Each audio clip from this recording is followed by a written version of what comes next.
Hey there, I'm Danny Trester from Trester Tailor in Rochester, Minnesota. This is Tailor It Yourself.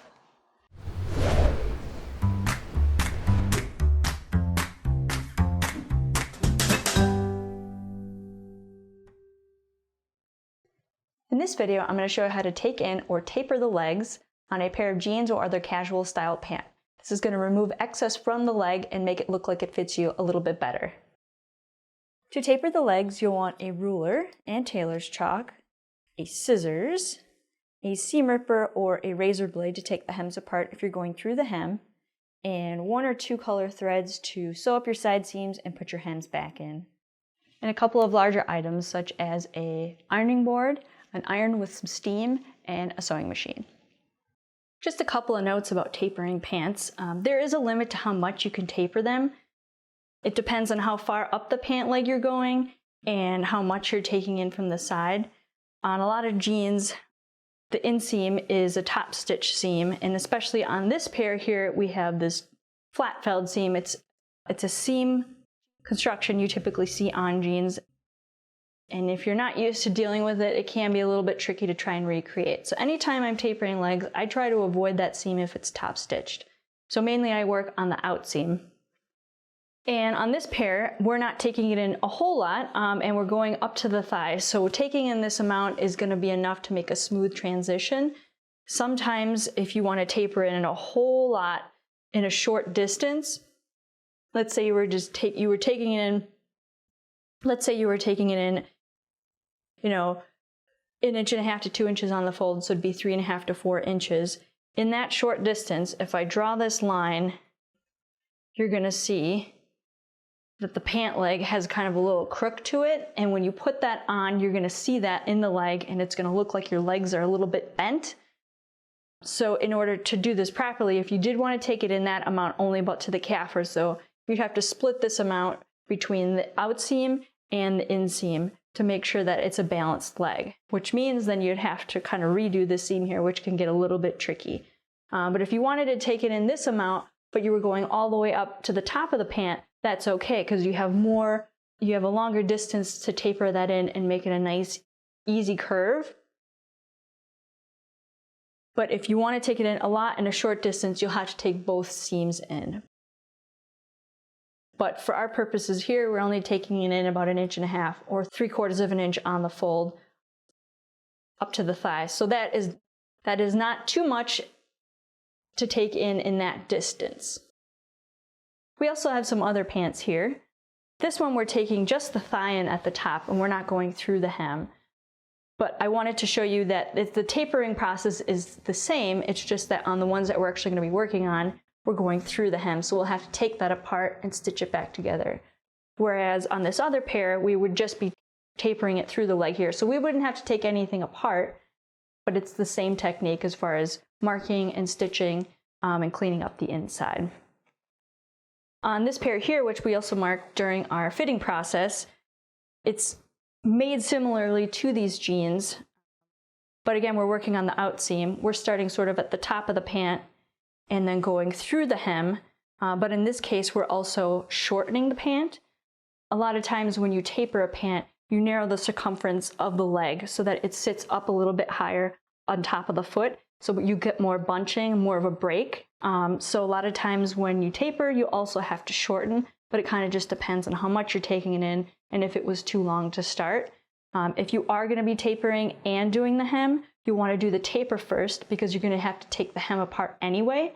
And then once the taper is done and that's all cleaned up, then you can focus on doing your hem.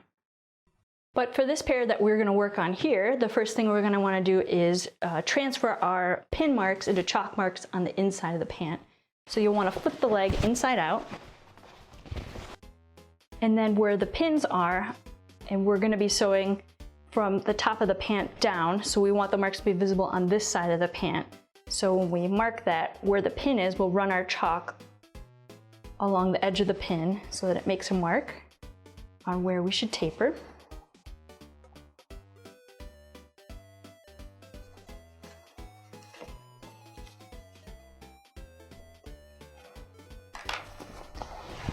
And then we're going to flip the pant right side out to take the pins out.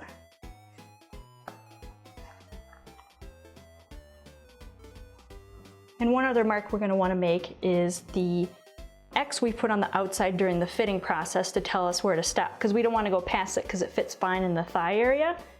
We're just going to put our hand in the pant and then feel where that seam is and pinch our fingers where that is and flip the pant inside out and make a mark where we've pinched our fingers.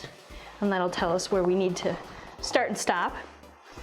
So then you'll want to turn the pants fully inside out, both legs, and lay each leg flat so that they lay on top of one another. And if you line up the hems at the bottom, we will transfer our marks from one leg to the other.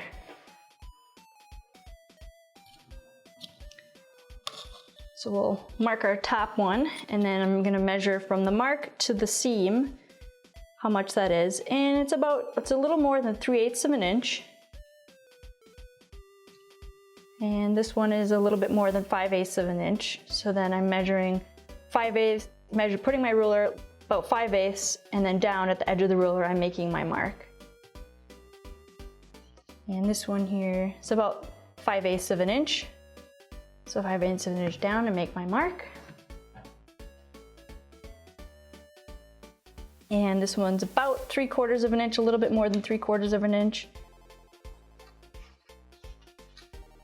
And this one's about the same, a little bit more than 3/4 of an inch. Now that our marks are transferred, we'll take the hems apart, and then at the end we will stitch that back together. To take this apart, you can either use a razor blade or a seam ripper. I like to use a razor blade because it's a little faster for me, but you could pick it by hand too with a seam ripper. I've already done the one leg, so we're going to work on the second one. You want to be careful if you are using a razor that you don't put a hole in it, because with this pair we're not shortening it, so any holes that we do make are going to be visible. If you were going to be shortening them, then the holes wouldn't be visible on the outside if you did make one. So in this instance, if you're not shortening, you want to make sure you're extra careful.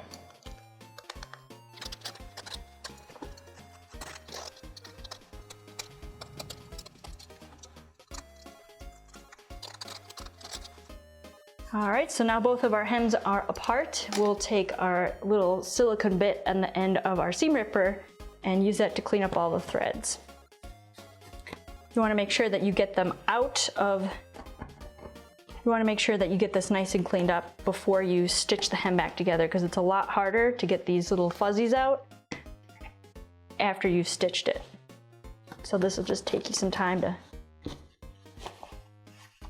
pick them out, brush them out. You could also use a lint roller to try and catch that, but I find this little tool works really nicely. Now that everything is prepped and marked, we will take it over to the sewing machine and taper the legs. So first we will set up our machine with our thread. I'm going to use a tan or camel colored thread that matches the stitching that's already on the inside. And I'm going to use about a medium length stitch, a normal stitch, on my machine that's about 3.5 or 3.5 millimeters. You don't want to do it too long, like a basting stitch, because it might come apart easily, but you don't want to do it so small that you're sewing in one spot. So about a medium in between is going to work fine. So to begin, we will go to our start point and put that under the machine. And we'll sew forward a little bit and back just to tack that area. And then our next mark is over here. So we will kind of angle the pants just a little bit and slowly taper into that. So it's a nice smooth transition. We don't want to do it so quick, that there's going to be a little bubble in there, but we just want a nice smooth transition into these lines that we have marked. So you'll slowly leave the old stitch line and come into the new line. And you kind of want to adjust the pants as you go to make sure that you're going to hit all your marks.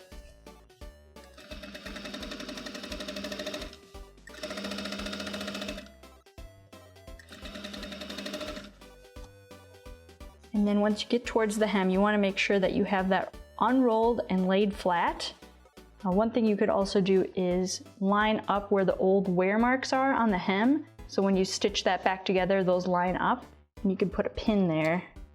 That will kind of help keep it together as you sew over it. See how that's together.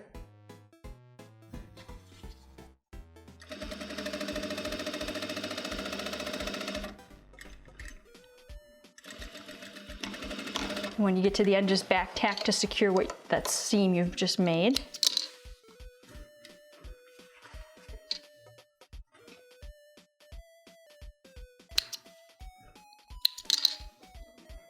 And we'll do the same for the other leg.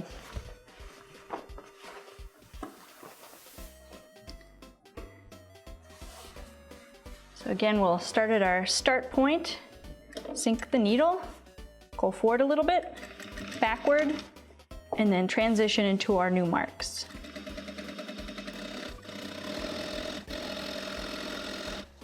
And again, you can put a pin where those old wear marks are, so those line up when we're done.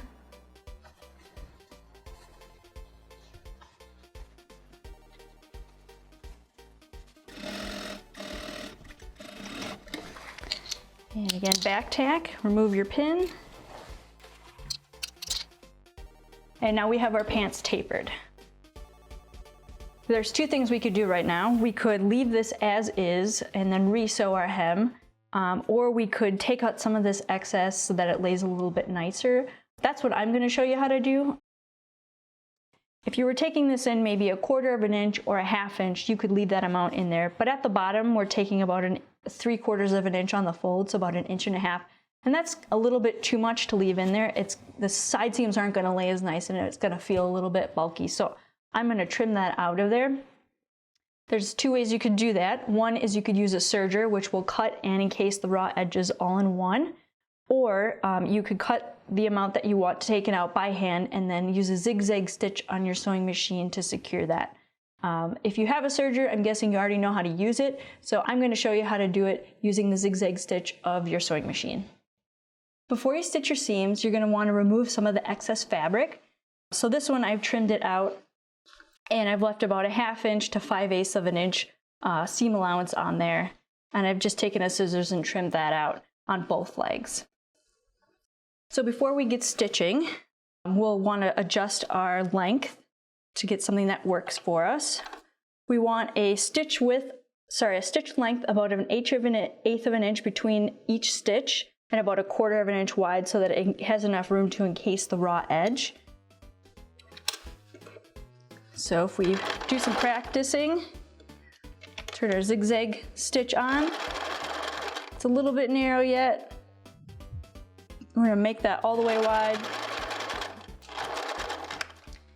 And that width is great, and maybe a little bit narrower. So there's 1/8 of an inch in between the stitches, and then it's 1/4 inch wide. So I think that'll work great for us.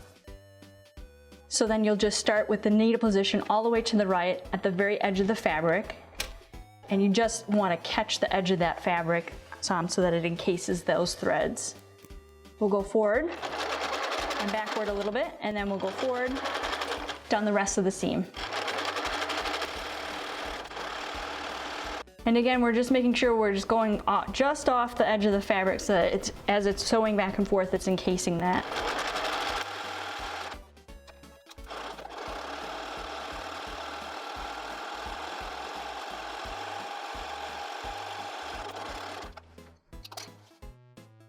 So it may be a little tough to see because the thread is a light color, but it's encased the edge and it's right on the edge.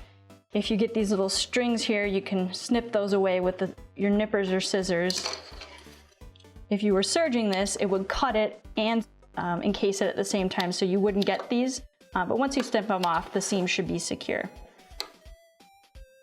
So now that our seams are encased and cleaned up, we will put the hem back together. If you only want to stitch the hem back in with one thread, that is fine. I just wanted to show you there's a technique that can better mimic jean stitching by using 2 threads. When I'm threading my machine with multiple threads, what I like to do is attach it to the thread that's already on the machine. That way you can just tie it and pull it through without having to thread it, which is especially helpful when you have multiple threads. So when we do this, we will tie it to the existing thread that's on there.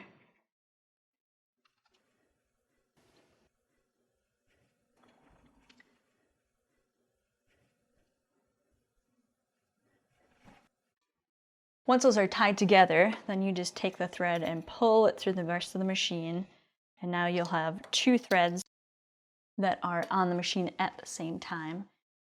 Most likely you're using a home sewing machine to do this, which is just fine, but there's only going to be room for 1 spool on the machine. So what you can do is get a thread spool holder or cone holder from Joann Fabrics or Amazon, and this is going to help to keep the spool upright so that the thread can spool off of it evenly, and then you won't have any tension problems.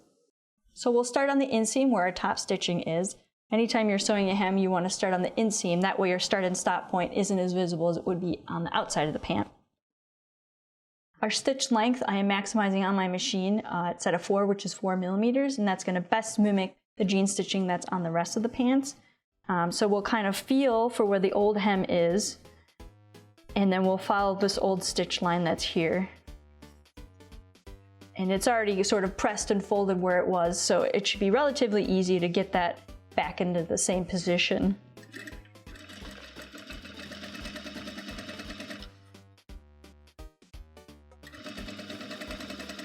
As we go, we just want to make sure we get everything lined up. And as we approach the seam that we took in, we want to kind of make sure it's laid flat, and you can kind of press that and making sure that it's not wrinkled anywhere, because we haven't fully pressed the seam, but as long as you flatten that with your hands, it should be fine.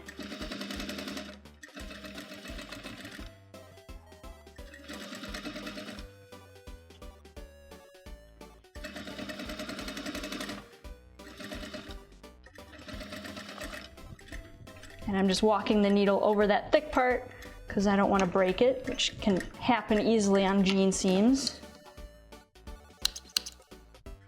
Just snip our threads. And if you turn that right side out, you can see it's a nice long stitch that matches the color pretty well to what was already on there. And if you look at the inside versus the outside, you can see how the outside is a little bit more prominent. It's just a little trick that can help you making it look like the garment hasn't been altered. So now we'll do the other leg. And again, we'll start at the inseam, which is the top stitch seam, and lay that down under the machine.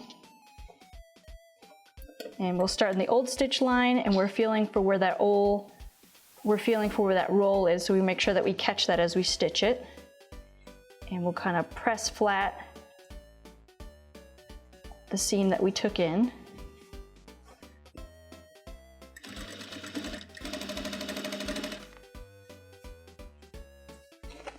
Making sure that's flat.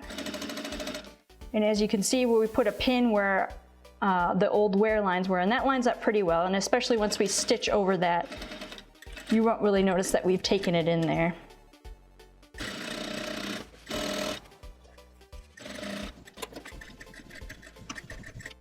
And we're just walking over that. And now we've got our second seam done. Everything looks original and great. Now that everything is taken in and put back together, we'll take it over to the board and give it a press. To press these, first we're going to do the seam that we took in while the pants are inside out. You could do this flat on the board and pull it at the same time as you press it. Or if you have a sleeve board, you can insert the pant leg into there. It'll just press the one layer and lay a little flatter. Since not everybody has that, we'll just do it while it's laying flat on the board here. So as you press it, you'll kind of hold one side with the weight of the iron and pull with your other hand. And that will kind of flatten that seam out.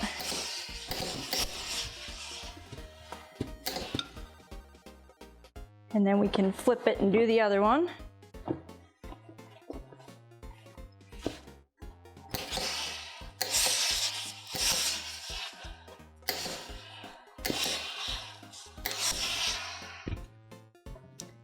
And once we've done that, we can turn them right side out and press that seam again, and then we'll press our hem.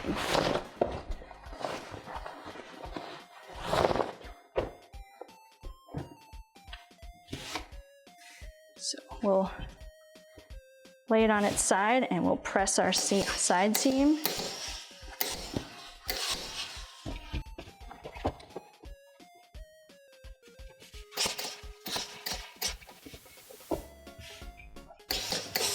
And now we'll press our hem. So we'll just stick the iron in the inside and go around, press that flat. And you can see our wear lines have lined up really nicely, and we've stitched back on our old stitch line. So this is looking really good, like it hasn't been altered.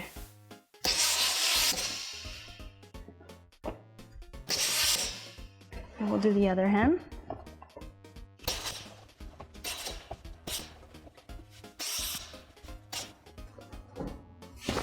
Now that we have the pants tapered and everything put back together, these are going to have a little bit of a sleeker look, and you're going to feel a lot more confident. For more information and courses, including downloadable PDFs, visit our website at tailorityourself.com. And always remember, measure twice, cut once. Thanks for watching.